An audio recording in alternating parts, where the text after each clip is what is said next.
काय म्हणता पोट्टे कसे का बरे आहे ठीक आहे ना. आता सगळ्यांना मायकून पहिले सगळ्यात पहिले जय श्रीराम भाऊ. आज सकाळी सकाळी उठून जाणं होतं आम्हाला डायरेक्ट स्विमिंग पूलवर. मग काय या गाड्यानं धुतलं होतं अंग घरी, पण मला असं वाटलं की साला स्विमिंग पूलवर जाणं आहे म्हणजे पहिले अंग धुणं राहिलंच. तटीच अंग धुवून तटी गेल्यावर पहिले आम्ही घेतलं पेट्रोल भरून निघलो आम्ही डायरेक्ट रस्त्यानं आल्यावर डायरेक्ट स्विमिंग पूलवर घुसलो. तटी पहिले फाडलं तिकीट आणि घुसलो आम्ही स्विमिंग पूलवर गेल्याबरोबर मावशीचा पोरगा तर भाऊ सगळ्यात पहिले कुदून गेला. पण मी काय कमी आहे का भाऊ, सीधा आणि उलटा उडा आणि सीधा कसाही कुदत जाणार भाऊ. मी तर भाऊ बिनायचाच कुदत जावर बा. या गाड्यानं बांधल ते टाके मागून तेवढ्यात मस्त बघी वर आलो, एक चांगला व्हिडिओ काढला.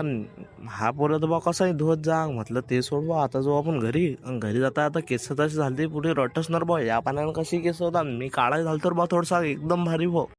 थोडंसं थंड होऊन गेलतो आम्ही. थोडं गरम व्हायला म्हणजे कसं गरम वडापाव खायला तटी गेलो. गरम वडापाव खाल्ला आणि थंडी आईस्क्रीम घेतली. म्हटलं चला भाऊ आता चालले जाऊ घरी. घरी जातोच तर काय जराक भरानं असं वातावरण झाले पुरं टाईट. अशा विजा कडकडत की दाबून ना भेटू आपण उद्या ब्लॉग मध्ये.